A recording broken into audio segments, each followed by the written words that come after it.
Hey everybody, Dirili here. Thank you so much for joining me for the very first episode on my channel of the Amazing Shinsengumi Heroes in Love from the Forbidden Romance series. Now, this is a game that was ported over from a mobile version, currently on Steam for PC, also now. And it's currently on sale for less than $10, and it's usually going to be like $15 or $16, so now's a good time to grab it. I don't know how long opening sales are on Steam. Maybe my video will help you decide if you'll want to buy it or not. Today we're going to be reading the intro, although actually, Jane Smith, what the heck? What kind of name, the default name is that? Since we're sticking with the Hakuoki theme, we're going to go ahead and name ourselves Chizuru Yukimura. Now we have to go to the prologue. We can't even look at the, oh, this one doesn't even have the other stuff. Alright, well anyway, yeah, this first episode is going to be on my main channel and on the secondary channel, but the rest of the episodes are going to be on my secondary channel because I'm not going to be doing the super editing that I do on the videos on my main channel. So for the rest of the game, please visit my secondary channel, although I will have a playlist on my main channel and you just won't see the brand new videos updated per day if you have a subscription on my channel. So yeah, you might want to subscribe to my secondary channel if you're looking for these. And I've also been reading Hakuoki there as well. So it's two different stories about the Shinsengumi that I'm reading at the moment.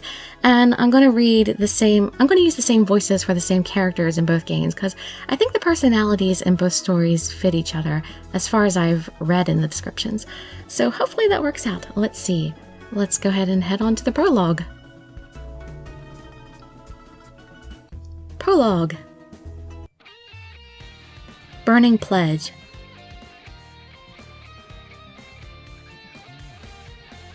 The mist is in disorder in this transient world. As it peacefully falls into ruin, the scar aches. I look up at the heavens hanging down. I hoist the sincere devotion on my back. I hide the tears in my heart. A flower smiling in full bloom, flower with no name. Bloom as you please, in the shape you were meant to. I'll always protect you. For whom does this flame of life flicker and fade? Oh, my painful swaying feelings. The piercing pain becomes pride. A passing breeze with fervid will. Fate cannot be opposed and burns intensely. Oh, like a root growing toward the heavens. The spreading confusion scorches me. Silently it caresses the flames of love. 1864 in Kyoto. People who protect the shogun, people who support the emperor. These two oppose each other, and Kyoto is currently in a state of disorder. But for a provincial girl like me, I had my hands full just trying to live my life. During that time, I was dumbfounded at the sight of a burning house. This is my second time experiencing a fire. During the first time, I lost my mother and father. Without any relatives, I lived alone until I came to this house. Many people helped me here. That house was now on fire. I had to throw some water on it. There were firefighters in Kyoto, but unlike the ones in Edo, they weren't regulated very well. Many times the firefighters showed up after the flames had already been extinguished. Everyone in Kyoto helped their neighbors put out fires because of these unreliable firemen. I ran to the nearest well and filled my bucket with water. My neighbors did the same. Splash! I poured my bucket of water onto the raging flames. Again, I ran to the well and drew more water. This isn't working. The fire isn't stopping. The flames stretched, swelled, and danced as if they were scorching the heavens themselves. It was only a matter of time before the fire would spread. In order to stop the fire from spreading, we had to destroy all the buildings in the area. However, the only people capable of that were the firefighters. There was no sign of the firefighters. Here we go. I took a pole that was in the area and tried to go into the flames. What the heck am I doing? Hold on. Suddenly, I heard a calm voice from behind me. I turned around. Men wearing light blue coats passed by as I tried to leap into the flames. Huh? They aren't even firefighters. It's our job to protect this city, step back to where it's safe. Who are you? We are the protectors of Kyoto, the Shinsengumi.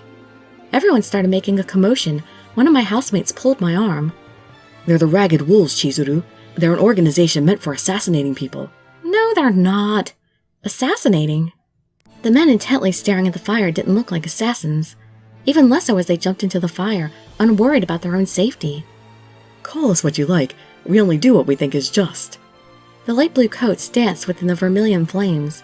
The burning, decaying pillars broke before the fire could spread. The house was being destroyed. They were like the firefighters I had heard about in Edo. The wind has started to blow. Make sure the fire doesn't spread. With that order, the blue coats started to flutter. A number of people started to fan the sparks away. I quickly filled my bucket and poured water over the people who came out of the fire. Thank you, but please stand back. But... Let me rephrase that. You're in the way. Please stand back. If you assist us by standing aside, we won't have to worry. Please understand. The blue coats started to flutter again as they went into the flames. He's the captain of the First Corps, Okita Soji. He is very skillful and a reliable man. Mr. Okita? And who are you? Ah, this is Kondo. Darn it, I should have used a deeper voice. Oh, pardon me. My name is Kondo Isami. I am the Shinsengumi's leader. This is the vice captain. Hijikata-sama! Why can't I date you in this game? I am Hijikata Toshizo. I mainly assist Captain Kondo. The men drawing water introduced themselves. Panicking, I went to draw water too. I didn't care who they were. The sound of the house breaking echoed. A person came outside to help. Hajime, over there. The man named Hajime came as he fanned the sparks. Together with Toshizo, they poured water on the flames. Then Hajime happened to see me. Is she a tenant from this building? Yes, but... The flames are fervid. Be prepared. Does it look like we can prevent the fire from spreading? We'll do our best to. After saying those few words, he went back into the fire. He's the captain of the Third Corps, Hajime Saito. He acts before he speaks. The building was gently leaning. The wind was calm, but the fire continued to burn the heavens. One soldier came out and shouted something to the inside. It's leaning. That will cause it to spread. Make sure it falls straight. Shinpachi, can we stop the fire from spreading? As they talked, I poured water onto the soldier. It's the Shinsengumi's job to prevent harm. I'll do my best. The soldier named Shinpachi nodded to Toshizo. There was a loud voice in the vicinity. Make sure you're covering yourselves with water. He then turned to me. Thanks for the water, miss. We'll prevent the fire from spreading. After showing me his clenched fist, he went back into the flames. In his stead, two soldiers came flying out. Sanosuke, Heisuke. His tone made him sound like he was fed up with them, and I soon learned why. I heard a cute girl was covering people with water, so I had to come see her. I'm Harada Sanosuke, the captain of the 10th Corps. I'm pleased to meet you, cutie. He aggressively took my hand. What? Sanosuke, that's not fair. Hey, you're really cute. What a nice girl. Huh? I'm Todo Heisuke, the 8th Corps captain. You can rely on me. I'll protect you. Both of you, get back to work. Toshizo calmly poured water over both of them. We need to rest before we can work. Yeah, you tell him. Does it look like this is a time to rest? If you have time to laze around, go destroy the interior. The fire's going to spread. A voice came from inside the burning building. I'll go. Pour some water. Having water poured on him, Hajime rushed inside. His light blue coat was dyed red from the flames.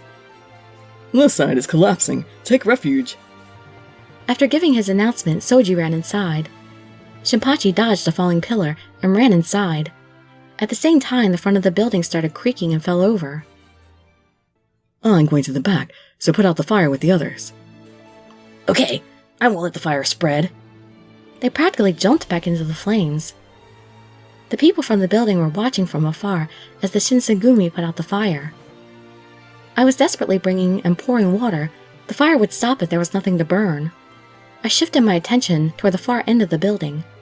I thought about what I was seeing. Inside the flames danced the light blue. Sturdy muscles could be seen from their folded sleeves. Though we called them assassins, they were risking their lives to save us. Crackling, a burning beam broke and fell. Soji! Soji looked up and smoothly drew his sword from its scabbard. The moment Shinpachi and Hajime held the beam up, Soji cut it in half with one stroke. Oh, I owe you. They're still falling. Be careful. Got it. Shinpachi, Hajime, I'm going to borrow your backs for a sec. Heisuke used their backs as a foothold and leaped. I'll bring them down. Watch out. He jumped on top of the broken beam over and over. With that impact, the beam and Heisuke fell. Without thinking, I stopped and stared at their magnificent cooperation. Finally, the house was destroyed, and the flames turned to smoke. The fire didn't spread. The firefighters showed up around this time. Everyone approached the firemen and explained the situation, but I needed to say a few words. I deeply bowed my head to the men gathered around wearing coats. Thank you very much. Thanks to you, the fire didn't spread. We just did what we could, that's all. Oh, that's right. Thank you for staying out of the way. I appreciate it. We just did what was right. I'm not sure what to say when you're bowing like this, so please lift your head up. We may be called the Ragged Wolves, but you helped us out a lot. Thank you for pouring water on our comrades. I owe you one. Well then, in return, could you tell us your name? Huh? I'm Chizuru Yukimura. Okay, Chizuru. Thanks. Next time, let's grab something sweet to eat. Oh, so you're Chizuru. You have such a cute name. Come to our place sometimes, okay? I'm sure everyone will be happy to see you. The 5 of them all talked to me. They then went back to put out the remaining embers. That's right. Were you one of the tenants of that building? Yes. Do you have any place you can stay? No, not in the least. For the time being, would you like to come to the Shinsengumi's recreation room? Each captain of the Shinsengumi has a residence called a recreation room. Huh? Are you sure that's okay? It would help if you could do some work in return, but a house full of men might be trouble. Which one do you want to go to? Choose the one you like. Where should I... Whether it is Soji, Hajime, Shinpachi, Sanosuke, or Heisuke, none of them will refuse you. What should I do? How can he say none of them will refuse me? How should he know? Alright, well, let's read the character descriptions. And then this video will be over. Then I'll start working on Harada's story, because that's the one I'm working on Hakuoki anyway, so might as well do them in tandem. Alright. Soji Okita. Oh, no, I want to go to character introductions. It was the end of the Edo era. There were men who gallantly challenged a fire that overtook a certain house. Those men were called the Shinsengumi. In order to protect and save the city of Kyoto, they rushed to any place that needed them. The curtain had been drawn for the crusade of the men, as fervid as a spreading flame. Soji Okita. Captain of the First Corps, he is sarcastic and ill-natured, but has a strong devotion toward the Shinsengumi. Hajime Saito, Captain of the Third Corps, he is hard to read and doesn't talk much, however he is nothing but considerate toward others. Shinpachi Nagakura, Captain of the Second Corps, he is trusted by all, he is caring but has a brotherly disposition. Sanosuke Harada, Captain of the 10th Corps, he is flirtatious and can be dishonest from time to time, but he is very kind to women and children. Heisuke Todo, Captain of the 8th Corps, he has an innocent and straightforward personality. And that's our guys. Yeah, so like I said, we're going to be starting with Sanosuke Harada, because that's the character that I'm reading in Hakuoki at the moment, which you can also see on my secondary channel. I don't know if you'll be watching this video on my main channel or my secondary channel, but the rest of the videos for this will be on my secondary channel. Like I said, links in the descriptions and cards and stuff. Anyway, hope you enjoyed this. Maybe it helped you decide whether or not to buy the game. Hopefully to buy the game, because we need otome games to succeed so we can get more of them. But anyway, I hope to see you in my future videos, and I'd be so grateful for any likes, comments, subscriptions, or shares with your friends to show some support. Thank you so much for joining me, and I wish you all health, happiness, and safety. Dirili signing out. Bye-bye, everybody.